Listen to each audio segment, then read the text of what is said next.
was I going to ask you about, one of the questions I wanted to really ask you was, how did your toughness and your determination, where do you think that comes from? You started judo, you said, how old are you? 12 years old.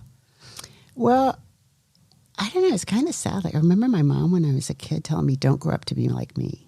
And it's kind of a heartbreaking thing to tell your child, right?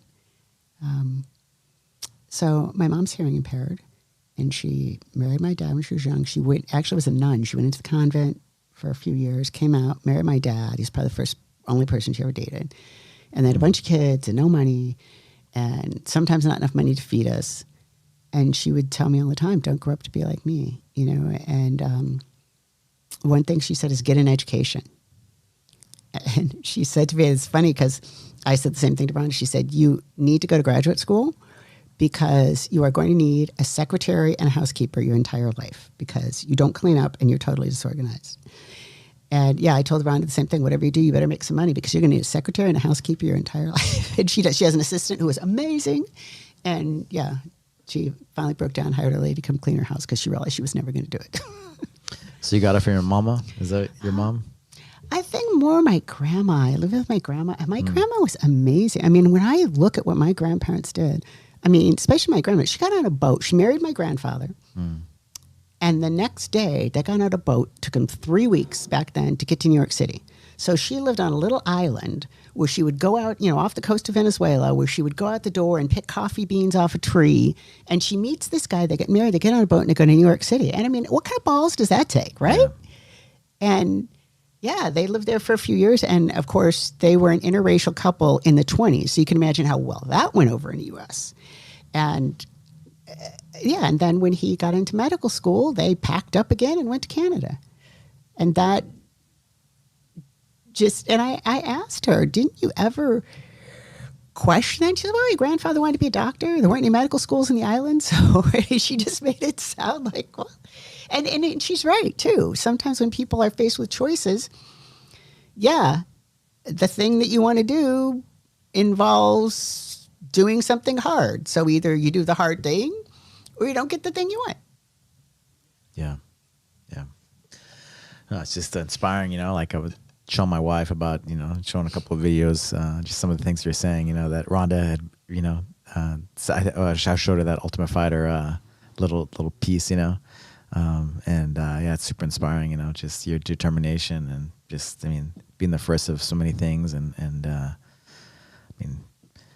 masters at 19, being a foster kid and just doing what you did, super inspiring and just continues to do, right? So your daughter is your family. It's being a single mother, raising all your daughters. Yeah. It's really funny. I was talking to my granddaughter who's 5, and we're, throwing pennies in and making a wish somewhere. And I said, when I was younger, every time I'd throw in, I would make a wish to be best in the world. And she says to me, that's a silly wish. That's impossible. I said, yeah, it's impossible, but I did it. And a lot of things when I look backwards, I think that was pretty crazy. Just to think, like I trashed my knee when I was pretty young. So if you watch some of my matches, people used to say, I don't know how Anne Marie ever won. Her standing technique wasn't that good. And then some of my friends who are, friends, right? So they're biased to my friends. Oh, that's so mean they say that. I say, actually, it's true. My standing technique wasn't that good. My whole game plan was to get you to the mat as soon as possible and break something off. And of you, not me. When I look back to think, you can't even stand on your right leg. You can't even do half the techniques there are. How do you think you could be the world champion? But I never thought that. When I started competing, there were no weight divisions for women, and I weighed 103 pounds. How do you think you could win these tournaments? I never thought that. And now, years later, when I would look at some of the videos and realize how much bigger people were than me, but damn. But it just never even occurred to me. Isn't that funny? That's remarkable. You feel the mindset, the strength, the inner strength.